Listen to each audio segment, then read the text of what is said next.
Welcome to the Deep Dive. Today, we're going to be looking at Yuval Noah Harari's Sapiens, A Brief History of Humankind. Woo! Ambitious! It's a brief history, supposedly, of humankind from the Stone Age all the way to the present day. Wow. So, that's quite a story to tell. yeah, it's a pretty fascinating book. Yeah. And it's really interesting to see how Harari kind of brings in biology and history and even a little bit of philosophy to paint this picture of how we as Homo sapiens became the dominant species on Earth. Yeah, and I think he starts with a really basic question, which is, why us? Like, why are we the ones who are telling the story? Out of all the species on Earth and all the human species that have existed, why did Homo sapiens become why did we win? the dominant one? Yeah, and like you said, it really does start with that question of why us. Because 70,000 years ago, we weren't alone. Nope. There were other human species At least 6 others. walking the planet. Walking the planet at the same time as us. So what was it about us that allowed us to not just survive, but to thrive in a way that no other species ever has? And that's where he introduces this idea of the cognitive revolution. Okay. And it's this period in our history where he suggests that we develop language and the ability to believe in these shared myths. Shared myths meaning like religion? Yeah, religion, nations, money, human rights. Okay. All of these things are essentially imagined realities that allow us to cooperate in large numbers. I see. Which other species can't do. So essentially like abstract thought is what really gave us. And not just abstract thought, but the ability to agree on those abstractions. That those things exist. As a group. Even though they're just... Even though they only exist in our heads. Figments of our imagination in a way. Exactly, but they're incredibly powerful figments. Right, because you can convince a stranger on the other side of the planet to fight and die. Yeah. A nation they've never seen. That they've never been to based on this shared belief that it exists and that it matters and that it's worth fighting for. It's not tangible. Yeah. But it's powerful. Yeah, it's a powerful idea. Yeah. But Harari also says that this rapid rise to the top had some downsides. Oh, absolutely. Like he suggests that we basically jumped the queue. Yeah, we weren't really ready for it. In evolutionary terms. Evolutionarily speaking. And so our minds, our poor little monkey brains, haven't quite caught up to this new reality. Yeah, he suggests that this is partly why we still experience these anxieties and stresses that seem out of proportion to our relatively comfortable modern lives. Like we're still afraid of being overtaken. We're still kind of looking over our shoulder, waiting for the lions to come and get us, even though there are no lions anymore. Even though we live in relative safety and comfort. Yeah. So we're left with this species that's capable of this incredible cooperation and innovation. Yes.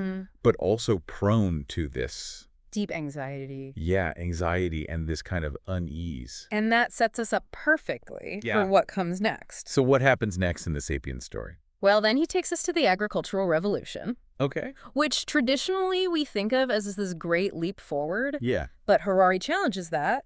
He suggests that it wasn't necessarily all positive. It's more of a mixed bag than we like to think. So agriculture allowed for population growth and eventually the rise of civilization. Right.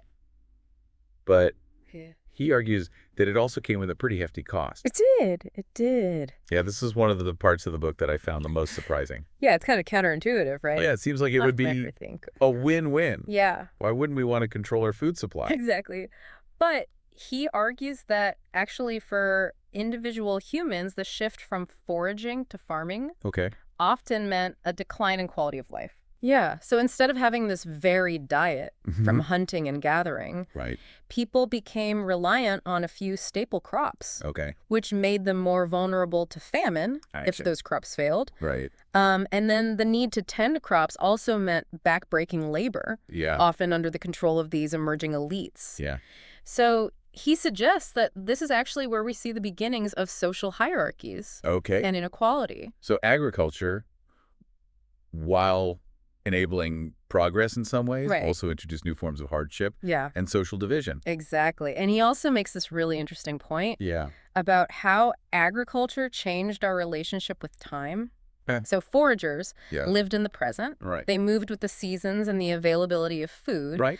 But farmers had to plan for the future. Yeah, they had to think ahead. They had to worry about weather patterns. Right. Storing grain, anticipating the next harvest. And he argues that this is actually where we developed this very human tendency. Oh, wow. To worry about what tomorrow may bring. So we traded spontaneity for stability. It's a trade-off.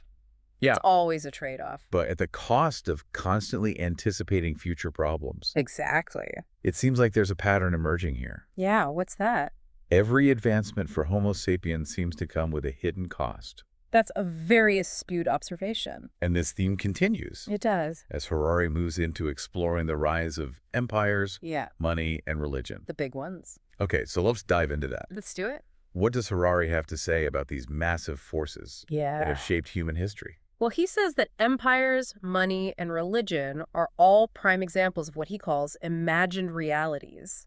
Okay, so help me understand this concept of imagined realities. Sure. A little better. Yeah. Seems like a pretty abstract idea. It is abstract, but it's incredibly powerful. Okay. So think about money, for example. Yeah. It's essentially pieces of paper or metal that we've collectively agreed to assign value to. Right. There's no intrinsic worth to a dollar bill. Right. Yet it can be exchanged for food, shelter, even human labor. Right. This shared belief in its value is what makes the entire system work. I'm starting to see how this applies to empires as well. Yeah, tell me more. What, like, an empire's power doesn't come from some inherent right to rule, but from the belief of its subjects that it has legitimate authority. Exactly. It's all about the story we tell ourselves. Right. And religion is another powerful example. Okay. Gods, heavens, hells. These are concepts that exist only in our minds. Yeah. Yet they have motivated people to build vast temples. Right. Wage wars, even sacrifice their lives. It's fascinating how these imagined realities can have such a profound impact on our behavior, shaping entire societies and driving historical events. And it's not just about shaping our actions. It's also about shaping our values, Right. our identities, even our understanding of happiness. Okay. He argues that many of the things we strive for, wealth, power, social status, are driven by these shared myths. Okay. We're taught to believe that achieving these things will bring us happiness. Right. But is that really true? That's a great question. Right. Especially considering all that we've talked about before about how anxiety and stress seem to be kind of baked into it seems to be part of the package. the human experience. Yeah.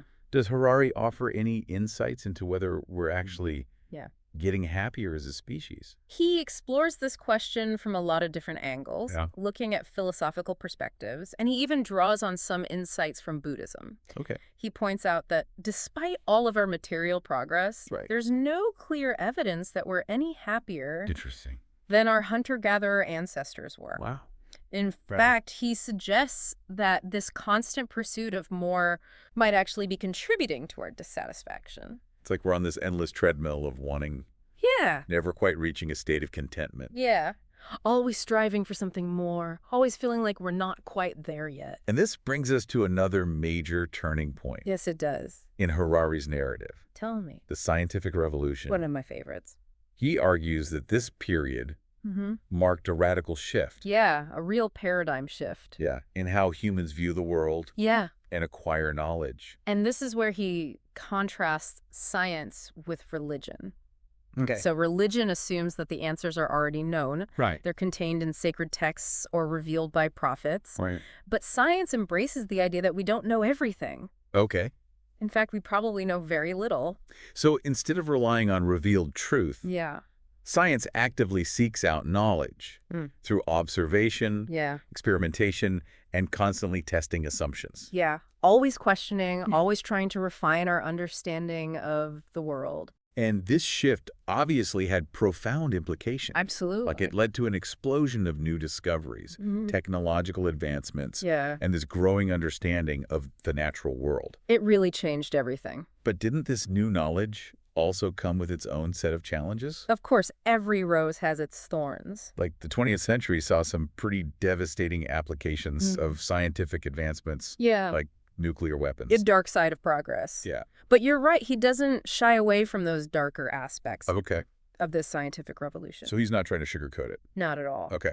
He points out that scientific progress has often been driven by less than noble motivations, Okay. like war and competition for resources. Right. He gives the example of the arms race, which has been a major catalyst for innovation, both in terms of weaponry and the technologies that support it. It's a bit unsettling to think that our drive to understand the universe is so intertwined with our capacity for destruction. It's a double-edged sword, for sure. Yeah. And he goes even further, arguing that it's naive to think of science as this purely objective pursuit of truth. Okay. He highlights how economic and political forces play a significant role in shaping the direction of scientific research. So it's not just about what we can discover, right, but also about who controls the resources. Exactly. Who sets the priorities. Who benefits. And who ultimately benefits from scientific advancements. Which brings us to one of the most dominant forces shaping the modern world, capitalism. Capitalism. He traces the rise of this economic system. Okay. And he shows how it, too, is based on an imagined reality. Okay. The belief in the inherent good of economic growth. Right. And the idea that individual pursuit of profit will somehow benefit society as a whole. It's the classic invisible hand argument. Exactly. That the market will self-regulate and lead to the best outcomes for everyone. The best of all possible world. But as we've seen throughout history, things don't always work out so neatly. No, they don't. And Harari acknowledges both the triumphs and the shortcomings of capitalism. It's a mixed bag. On one hand, it's led to these unprecedented levels of material prosperity. Right. For many people. For some people. On the other hand, it's created vast inequalities. Yeah. Fueled environmental degradation. And perhaps even undermined our pursuit of true happiness. Yeah, by promoting this culture of endless consumption. It seems like we keep bumping up against this paradox. We do. Progress brings benefits. Yeah. But often at a cost. Often at a hidden cost. Yeah. And now with genetic engineering and AI, we're on the verge of becoming the intelligent designers of our own evolution. It's a mind-blowing concept. It really is. And a little terrifying. It's both exhilarating and terrifying. Yeah. Harari argues that these technologies have the potential to reshape humanity in ways we can barely imagine. In ways we haven't even thought of yet. We could potentially eliminate diseases. Yeah. Extend lifespans. Enhance our cognitive abilities. Yeah, but the question is, what will we choose to do with this power? That's the million-dollar question. Yeah, it seems like we're at a critical juncture. A crossroads. We have more knowledge, more technological power than ever before. And any species has ever had. But we also face these unprecedented challenges. Climate change, social inequality. Yeah. What does Harari suggest we do given all of this? He doesn't offer any easy answers. He doesn't have a 10-step plan to fix everything. Right. Instead, he urges us to think deeply about the choices we're making, both individually and collectively. He reminds us that the stories we tell ourselves about who we are, where we come from, where we're going, have a profound impact on the future we create. So we need to be mindful of the myths that shape our world. And make conscious choices about the future we want to build. Because we have the power to choose. That seems like a pretty weighty responsibility. It is a weighty responsibility. Yeah. But it's also an incredible opportunity. We're the first generation in human history to have this level of self-awareness and this degree of control over our own destiny. Wow. What we do next will determine the course of human history for generations to come. Okay. I think we need a moment to let that sink in. Yeah. Let's take a break. Be right back with some final thoughts on Sapiens and what it all means for us. Okay, so we're back. Back at it. And I have to say, Sapiens has really given me a lot to think about. Yeah, it's a mind bender. It's amazing how Harari connects all of these seemingly disparate threads of history and biology and philosophy into this grand narrative of humankind. Yeah, it's a really big picture view of our species. Yeah, it's a powerful reminder that we're not just isolated individuals living in the present moment. Right. We're part of this much larger story. We are. Shaped by the choices and actions of those who came before us. Absolutely. And responsible for shaping the world. Yeah. For those who will come after. That's a heavy thought.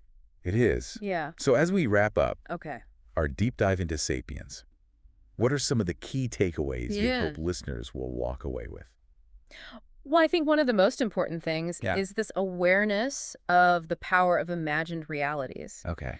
Once you understand how much of our world is built on these shared myths about nations, religions, economic systems, even our own identities, you can start to question them. You can ask yourself, are these stories serving me? Are they leading to a more just, compassionate, and sustainable world? Or are they perpetuating conflict, inequality, and environmental destruction? It's like we have this ability to choose which stories we buy into we do. And which ones we reject. Exactly. But that choice requires a level of conscious awareness. It does. That we don't always exercise. Yeah, it's easy to just go along with the stories that we've been told. Yeah. But Harari's really emphasizing this critical thinking. He encourages us to question everything, to challenge assumptions, to be wary of simple answers. And this is especially important, I think, as we navigate this increasingly complex landscape of the 21st century. With its rapid technological advancements and unprecedented global challenges. Yeah, and another point that really stuck with me is this idea that every advancement in human history seems to come with a hidden cost. There's always a trade-off. Yeah. We gained control over our food supply with agriculture.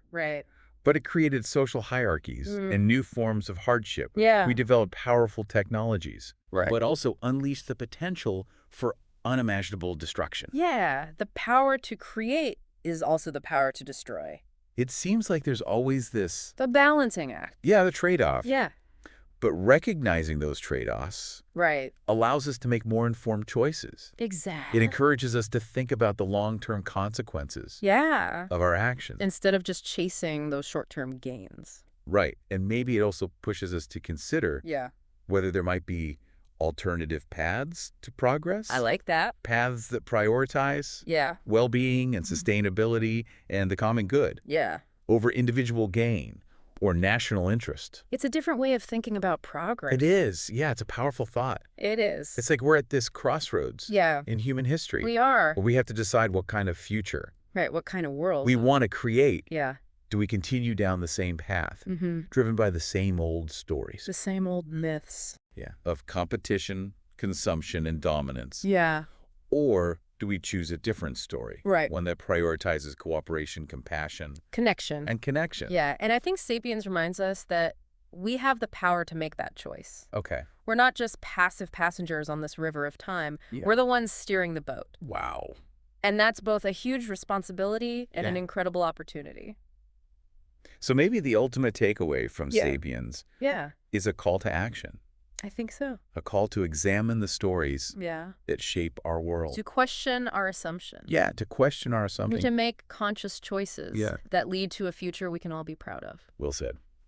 And on that note, we'll wrap up our deep dive into Sapiens. Okay. A huge thank you to our expert. Well, thank you. For guiding us through this incredibly thought-provoking book. It's been my pleasure. And to our listeners, I encourage you to pick up a copy of Sapiens and explore these ideas for yourselves. You won't regret it. You might be surprised at what you discover about our shared past, our uncertain present, and the wide-open possibilities of our future. It's a wild ride. Thanks for joining us. All right, so we're back, and wow, there's a lot to unpack there. It's a lot to process. Sapiens really is a very thought-provoking book. It is, isn't it? Makes you look at the world a little differently. Yeah, it does. And it's like, it's amazing how he connects all of these threads of history and biology and philosophy into this grand narrative of humankind. It's really a story about us. About who we are. Where we came from. Where we're going. And it's a powerful reminder that we're not just these isolated individuals living in the present moment. We're part of something much bigger. We're part of this much larger story. Shaped by the past. Shaping the future. Shaped by the choices and actions of those who came before us. Absolutely. And responsible for shaping the world for those who come after. It's a pretty amazing thought when you really think about it. It is. It's a heavy thought. It is. So as we wrap up our deep dive into Sapiens, what are some of the key takeaways you hope listeners will walk away with? Well, I think one of the biggest things is just this awareness of the power of imagined realities. Okay. Once you understand how much of our world is built on these shared myths, about nations, religions, economic systems, even our own identities, Right. you can start to question them. Okay. You can ask yourself, are these stories serving me? Right. Are they leading to a more just, compassionate, sustainable world? Or are they perpetuating conflict and inequality and environmental destruction? Yeah. It's like we have this ability to choose which stories we buy into. We do. We have the power. And which ones we reject. It's just a matter of recognizing that we have that power. Right. But that choice requires a level of conscious awareness that we don't always exercise. Right. It's easy to get caught up in the stories that we've been told. Right. And just kind of go along with them. Exactly. Without really thinking about it. Without questioning them. Yeah. And another point that really stuck with me was this idea that every advancement in human history seems to come with a hidden cost. There's always a trade-off. Yeah. We gained control of our food supply with agriculture, but created social hierarchies and new forms of hardship. New problems. And we developed powerful technologies. Right. But we also unleashed the potential for unimaginable destruction. The power to create is also the power to destroy. Yeah, and it seems like there's always this tension. Yeah, a balancing act that we have to navigate. Exactly. But recognizing those trade-offs allows us to make more informed choices. Right. It helps us to see the bigger picture. Yeah, and maybe it also pushes us to consider whether there might be alternative paths. I like that. To progress paths that prioritize well-being, sustainability, and the common good over individual gain or national interest. That's a different way of thinking about progress. It is. Yeah. It's a really powerful thought. It is. And it's like we're at this crossroads in human history. We are. Where we have to decide what kind of future we want to create. What story we want to tell. Yeah. Ourselves. Do we continue down the same path, driven by these same old stories of competition, consumption, and dominance? Yeah. Or do we choose a different story? Right. A better story. One that prioritizes cooperation and compassion and connection. I think that's what Harari is calling us to do. Yeah. To wake up and choose a different path. And Sapiens really is a reminder that we have the power to do that. We do. We're not passive passengers on this river of time. Right. We are the ones steering the boat. Exactly. Wow. It's a big responsibility. Yeah. But it's also an incredible opportunity. It is. We have the power to shape the future. So maybe the ultimate takeaway from Sapiens is a call to action. I think so. A call to examine the stories that shape our world. Yeah. To question our assumptions and to make conscious choices that lead to a future we can all be proud of. Beautifully said. Well, that's it for our deep dive into Sapiens. It's been a pleasure. Thank you so much for guiding us through this incredibly thought-provoking book. Oh, thank you for having me. I've really enjoyed this conversation. And to our listeners, thank you so much for joining us on this journey through human history. Yeah, keep thinking, keep questioning. Pick up a copy of Sapiens if you haven't already. It's worth it. And explore these ideas for yourselves. And let us know what you think. Because the conversation doesn't end here. No, it's just the beginning. This is just the beginning, and we hope you'll continue to join us as we deep dive into more fascinating books and ideas. We'll see you next time. Thanks for listening.